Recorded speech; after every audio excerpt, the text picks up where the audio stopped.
using the formula, which is in regards to that, it's a quadratic formula. So what we're going to be doing is solving for x when we have equations that look something like this. So this seems really complicated, and how do we just find x? Well, we can just use the formula, which would be x is equal to negative b plus or minus the square root of b squared minus 4ac, which is all over 2a. So now we have the formula, but what does this really mean?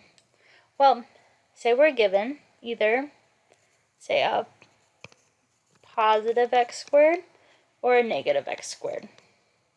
So we can have a graph. If we were to graph this, right, this is going to have something like this. It has an open parabola that's going up, so it's positive. Or we can have a negative one that goes down. Right, and this just continues.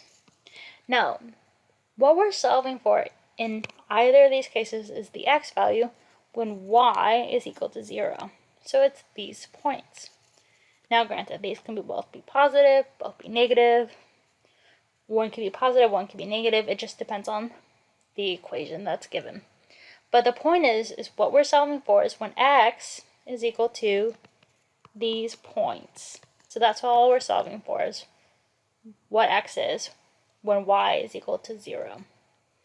Now, let's go ahead and look at some examples. So example 1, we have 6x squared plus 7x minus 3. So we can just use the formula.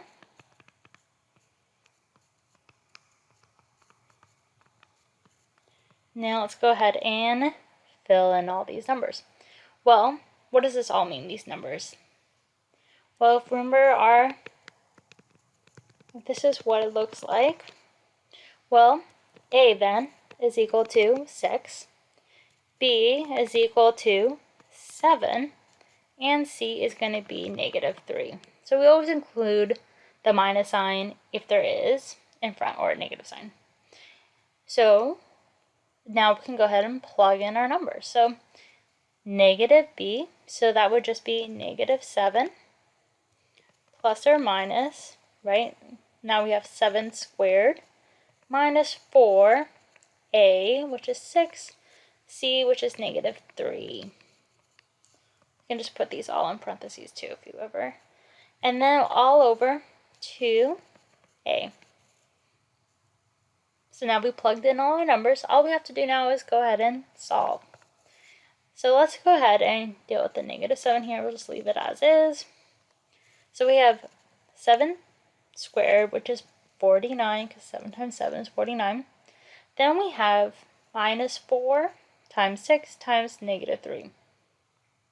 Well, 4 times 3 is 12, times 6 would be 72. And this is going to be positive 72 because we have a negative here and a negative here. So that's positive. And this is all going to be all over 12.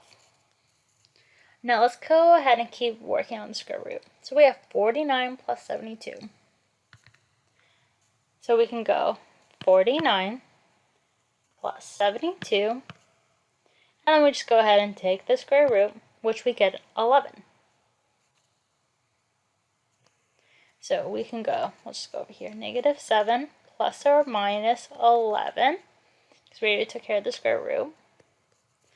Now we just put it over 12. So what does this mean? Well, it means that we're going to have two x values, right? So we can have a negative 7 plus 11. So we can have negative 7 plus 11, which is all over 12.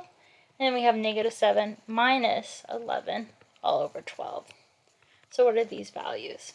So negative 7 plus 11, that's 4 over 12, which that can be reduced by taking out a whole factor of 4 on the top and bottom, or dividing by 4 on top and bottom, so we get 1/3. And that's positive, so that would be one value of x. See, this is what happens with this plus or minus, right? We have two different values. The other one's going to be minus 11 this time. So minus 7 minus 11 is negative 18 over 12. So now we have negative 18 over 12. So let's just go ahead and divide the top and bottom by 2. So we get negative 9 over 6, which we can continue to reduce, because both are factors of 3. So that can just become negative 3 over 2, because we just divided 9 divided by 3 and 6 divided by 3, and then we get negative 3 over 2. Now, let me show you something. This is a really cool site if you want to, wow, that I like a lot. Let's see if I can bring it down. There we go. So, we graphed this equation we had. So I just graphed 6x squared plus 7x minus 3. And it's understood that equals 0. So if you look, right, this is actually about like 1/3. And then right here, or it is 1/3. And then over here is negative 1.5, which is the same as negative 3 over 2.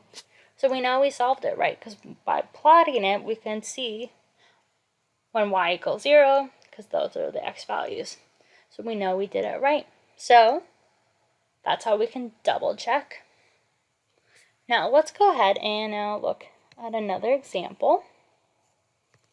So example 2. So this one we have negative 5x squared minus x plus 2, which is equal to 0. Now let's go ahead and solve. So remember, ax squared plus bx plus c equals 0. Now the formula goes,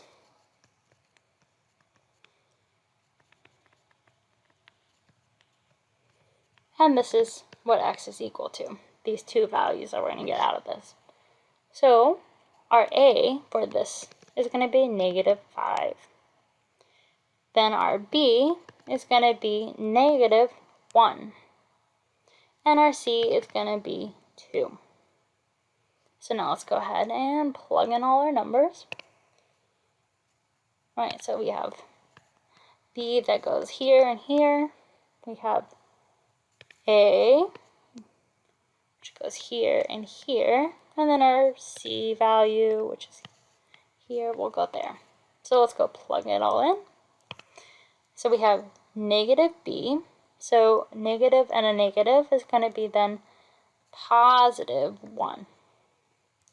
And then we have plus or minus b squared, so that's negative 1 squared, minus 4, and then negative 5, and then c, which is 2, which will be over 2 times negative 5. So let's go ahead and continue to reduce. So we have plus 1, plus or minus the square root of, so negative 1 squared is just going to be positive 1. So negative 4 times negative 5 is going to be positive 20 times 2 is going to be positive or plus 40. And this is all going to be over 2 times negative 5, so that's negative 10. So let's go ahead and further reduce, right? And this is x is equal to this. So we have 1 plus or minus the square root of 41 over negative 10. So notice this is 41. Let's look at our calculators. We have 41, and take the square root, and we get this decimal number, so 6.40, and so forth. So we're actually just going to leave it as is in the square root. So x is just going to be equal to 1 plus or minus the square root of 41 over negative 10. And we're going to leave the answer just like that. And that would be our solution to this problem.